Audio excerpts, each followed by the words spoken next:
This is my very first rapid response YouTube video, and there's really no better person to do such a acrobatic thing than Sure. you, Jon Lovett. Thank you for doing this. Oh, it means the world. What a compliment. We're all answers have to be under 5 seconds, so I hope, brevity can be the soul of wit. Not my I'm style, just but all right, kidding. I'll give it a shot. I guess we should start with the thing that's giving me like waking cold sweats, which is this clip that has made its way across the internet. Let's take a look at it first. Well, he's going to get a third term. So Trump 28. Trump is going to be president in 28. And people just ought to get accommodated with that. So what about the 22nd Amendment? There's many different alternatives. At the appropriate time, we'll lay out what the plan is. But there's a plan, and President Trump will be the president in 28. I mean, still wearing the double collars. Maybe he'll wear a third one for the third term. That's Steve Bannon, former White House aide and Trump ally, who was sitting down with The Economist. They kept their hair not on fire, but that was scary to me. John, what did you think of it? Yeah, it is. And like, is Steve Bannon trying to get a rise out of us? Is Steve Bannon trying to troll us on some level? Sure, of course. Part of the fun of saying something like this is that he knows it gets the libs twisted around the axle. But he's still saying it, and Trump is still not disregarding it. And so you have to take it seriously. You have no choice. When somebody who advises Trump, somebody Trump listens to, somebody who has a lot of sway inside of MAGA says something like this, you have to take it seriously. Now, that doesn't mean you panic. I think we have to do like two things at once. We have to say, they mean this. They are serious about this. But unequivocally, without a doubt, they will fail. Donald Trump will not be president in 2029. Doesn't mean he's not going to try. Doesn't mean he's not going to have people who get behind him. Also, by the way, doesn't mean it's a serious attempt, right? Doesn't mean it's actually going to be something we have to fight hard, because I have no idea. I don't know what the future holds. I don't know what their try looks like, but he will not succeed.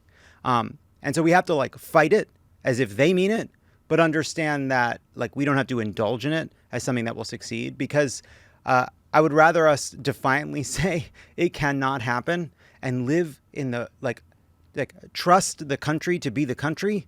And if it turns out that this was wrong, and I don't live in I don't live in America anymore, okay, you can throw this in my fucking face. Yeah, probably if Trump is president in 2029, we are not going to have time to go back to this clip, so you're probably off the hook on that one. For sure. But I will say, independent of even Steve Bannon and his many shirts sitting on the couch and predicting with like in a very kind of bloodless way, like there is a plan, you will be informed of it. Like there's not a fucking democracy we're supposed to be like all a part of. There are, data points that suggest that this isn't just the idle chatter, right? If anybody needs convincing, it's not just a strange brainworm from the mind of Steve Bannon. It is the actions of this president, pardoning January 6th rioters and insisting on relitigating and reinvestigating the 2020 election and clearing out prosecutors that tried to hold him accountable from the Department of Justice and trying to consolidate power in every way possible in the executive branch and sending federal troops into blue cities and basically just acting in undemocratic fashion wherever he can, really trying to own that whole monarchical like title of king. And I guess the question is like, where's the balance between offering people some real support to the argument that this is a distinct possibility, but also not making people so terrified of that they lose the passion to fight it, I guess. Yeah, I talked to Mark Elias, who is a prominent lawyer for Democrats and also for voting rights and for protecting democracy. And the point he made that I think was important is the further Donald Trump got in his attempt to overthrow the election in 2020, the more ridiculous and less legally realistic it became. The dumber and dumber and dumber his plot, right? The less grounds his legal case had, but the more support it gained. Every step along the way, his path became dumber and the support became stronger. And that will probably in some sense happen again. So it's hard, right? This is like kind of the fundamental tension of Trump, right? Like, he's a clown with a gun. The fact that he has a gun doesn't mean he's not a clown, but the fact that he's a clown doesn't mean he doesn't have a gun. And like, how do you deal with that? It's hard. It's hard, right? Because Bannon is trolling us. He is. And part of this is Donald Trump doesn't want to be a lame duck because he is uniquely strengthened by the fear people have of retribution, of falling on his bad side, right? Like he more so than any previous president, at least in our lifetimes, his power is that kind of personal prestige.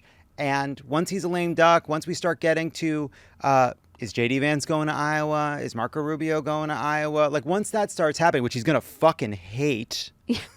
Yes. It starts to become clear that like that he really is kind of on the way out. And so to me, it's like the biggest risk, right, of this right now for us is that demoralizes people or makes them believe their votes won't count. Doesn't mean the threat isn't real. Doesn't mean we don't need lawyers and plans and take it seriously. We have to respond in kind. But the most important way we can fail is by letting them win fair and square. Yeah. You mentioned Vance and Rubio, and I want to play a clip of Trump yesterday when he was asked about this 2028 theory. If you're watching this on YouTube, which I hope you are because it's rapid response for YouTube, pay attention to Marco Rubio's face in the back of Air Force One. Well, we have great people. I don't have to get into that, but we have one of them standing right here. We have J.D., obviously. The vice president is great. I think Marco's great. I think, I'm not sure if anybody would run against us. I think if they ever formed a group, it would be unstoppable. I really do. I believe that. I would love to do it. I have my best numbers ever. It's very terrible. I have my best numbers. If you read it, am I not ruling it out? I mean, you'll have to tell me. Okay. First of all, what do you see happening there? And I wonder if it's the same thing that I see happening there. Rubio he is enjoying Trump playing with the press. He talks about Rubio being potentially a presidential candidate the way Trump would talk about like Eric or Don Jr. taking over the business in a way that implies like, look, we all know that this fucking dope won't be as good as me, but you'll take what you get, you know? And then, of course, we get to the part where he talks about not ruling it out, and then Rubio keeps his head down. I don't know. What do you see? Major Succession vibes, right? Yeah. Brian Cox and Jeremy Strong. I get that. And then also just the canard that Rubio is standing behind Donald Trump for any reason other than to potentially be his successor, right? Isn't that the whole, like, methinks the lady doth protest too much, like, oh, the laugh, this sort of, the humility on display there. I could never possibly take over after you, Donald, is like, it's so fucking obvious. It's so funny, yeah. It is just like, oh my gosh, Dad, me? You're being crazy. Dad, I didn't even think about that. And yet that's why he sold his conscience up the river and the country with it. Like, you know, it's these guys, these fucking guys. But also, you know, I'm with you that in a weird way, all of this talk and the actions of this president need to be taken seriously. But at the same time, it feels like, to your point, the kryptonite is talking about the day when Donald Trump is eclipsed by someone else at the top of the ticket. And in many ways, it's like, keep up the chatter about Vance and Rubio and anybody else who could be next in line for the MAGA throne, because that's the stuff that kills Trump. Well, it's also like they don't really have a platform. They've all bended and contorted themselves to change their positions to meet Donald Trump. They're afraid of him. They do his bidding. They're not calling, you know, the House is out of session to protect Donald Trump from the Epstein files right now. They're not seating a member of Congress to avoid a vote on it. They're scared of Trump. They're also scared of what happens after Trump.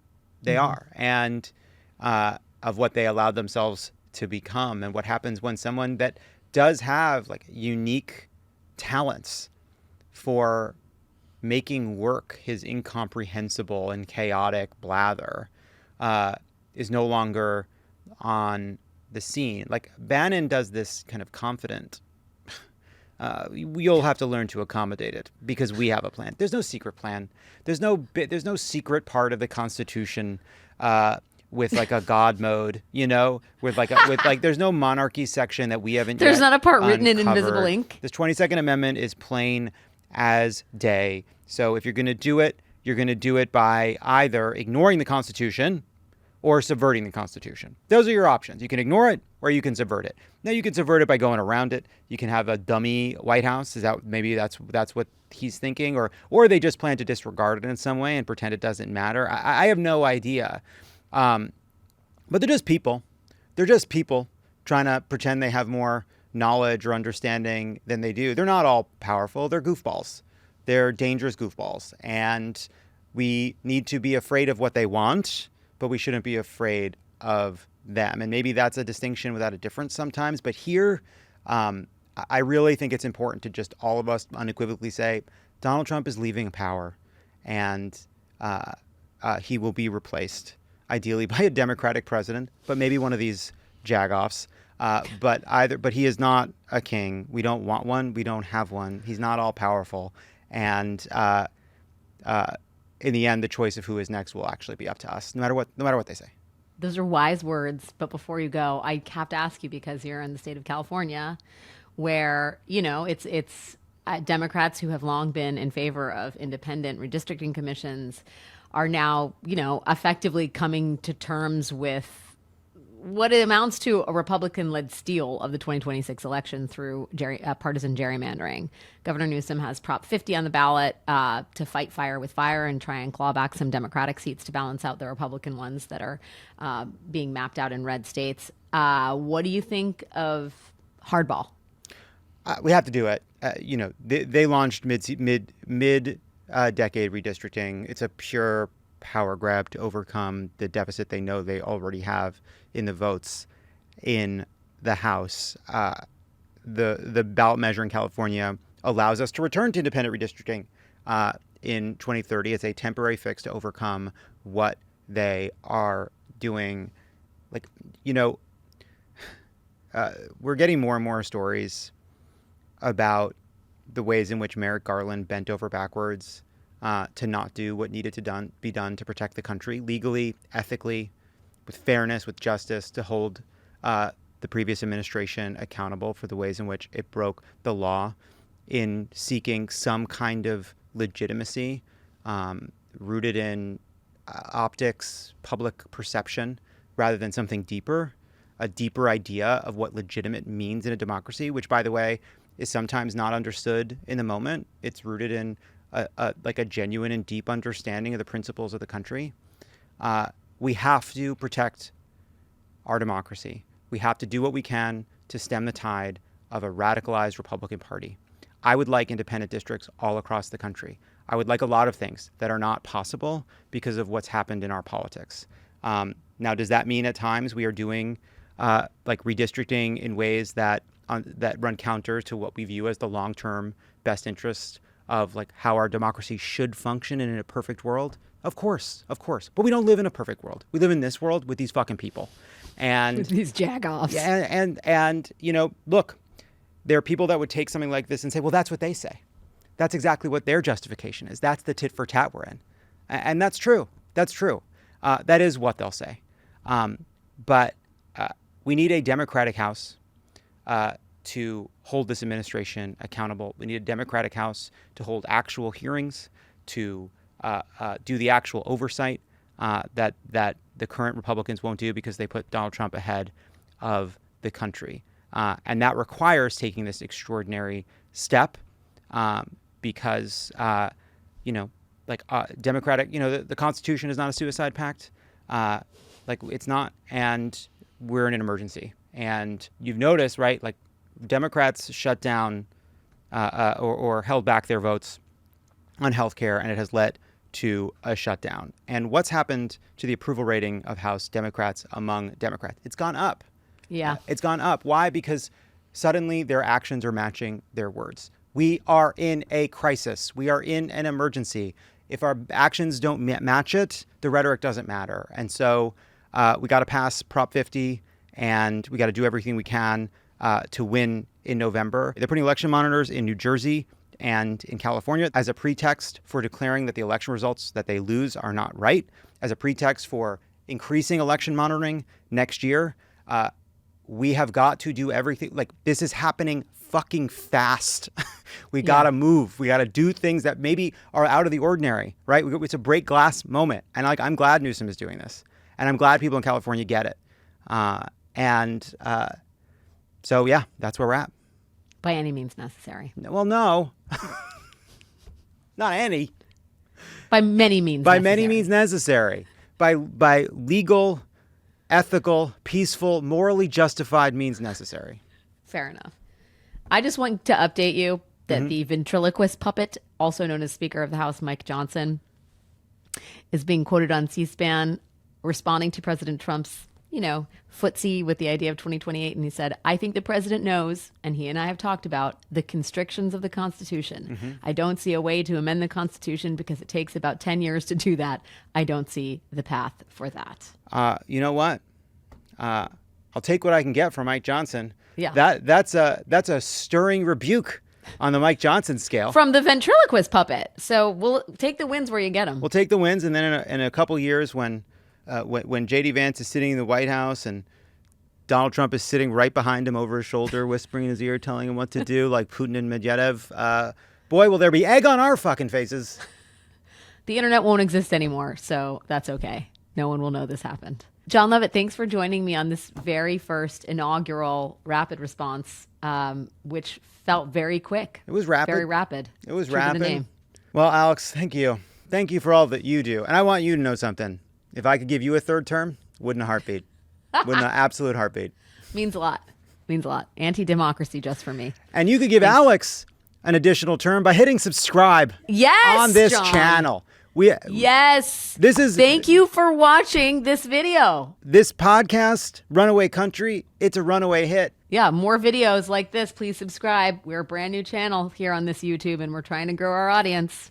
It's super, super easy. Just hit that button, baby. Thank you, everyone. Thank you so much.